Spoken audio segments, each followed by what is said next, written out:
বাবুরে, আরে ভাই পাড়ার সেই কাকাটাকে চেনো, যার লাইফের একটাই নীতি, টাকা লাগলে আমি নেই কিন্তু জ্ঞান লাগলে আমি একদম ফ্রি। মানে উনি এমন ভাবে ফ্রিতে জ্ঞান দেয়, মনে হয় যেন ওনার জ্ঞান সংক্রান্ত মহামারী হয়েছে। ভাই সেদিন আমি রাস্তায় বের হয়েছি ভদ্রভাবে চকচক মুখ নিয়ে, মানে ঘুম ভাঙার 12 সেকেন্ড পর, আর তখনই কাকা আমাকে দেখে সেই কিংবদন্তি ডায়লগটা দিল, এই পারভেজ তোকে দেখছি, তোকে আর আগের মতো লাগছে না তো।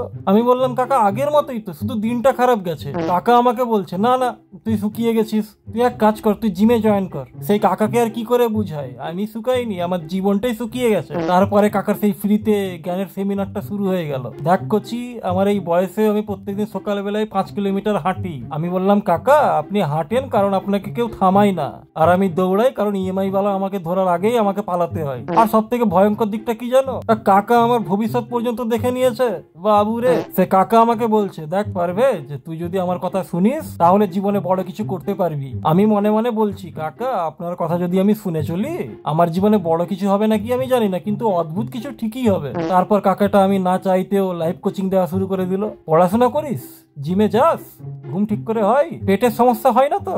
আমি বললাম কাকা আপনি কি আমার লাইফটাকে মেডিকেল রিপোর্ট বানাতে চাইছেন? আর যখন সব শেষ তখন কাকা সেই চূড়ান্ত আঘাত, আর হ্যাঁ ওই জীবনে প্রেম টেম করিস না।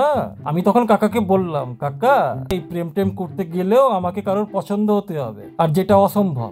ব্যাস তারপরে কাকা তার গোপন তথ্য ফাঁস করে দিল। আমার বয়স যখন তোর মতো ছিল পাড়ার সব মেয়েরা আমার দিকে তাকিয়ে থাকতো, আমার না তখন মুখ থেকে ফট করে একটা কথা বেরিয়ে গেল। হয়তো কাকা সেই টাইমে বাল্ব ছিল না, তাই জন্য হয়তো অন্ধকারে ভুল করে তাকিয়ে ফেলতো।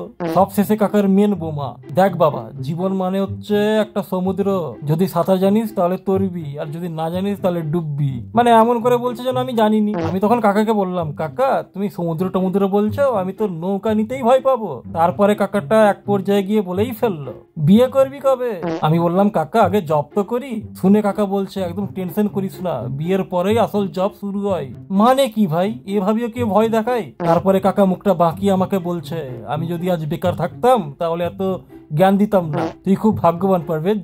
আমি বলি হ্যাঁ কাকা খুবই ভাগ্যবান, হ্যাঁ বিশেষ করে আজকে। শেষে হাসতে হাসতে কাকা আমাকে বলছে আগামীকাল আবার বোঝাবো। আর তখনই আমি সিদ্ধান্ত নিলাম কাল থেকে আমি রাস্তা বদলাবো। দেখো ভাই কাকা না থাকলে পাড়ায় শান্তি থাকবে ঠিকই, কিন্তু ওই মশলা দেওয়া ফ্রিতে জ্ঞান, আর ওই অতিরিক্ত টেনশন, আর ওই কচি শুন এটা বলে ডাকা, এগুলো ছাড়া জীবনটা কেমন ফাঁকা ফাঁকাই লাগে। কিন্তু এটা আবার কাকাকে বলতে যাবো না, নাহলে কাকা আবার ভাববে আমি তার জ্ঞানের ভক্ত।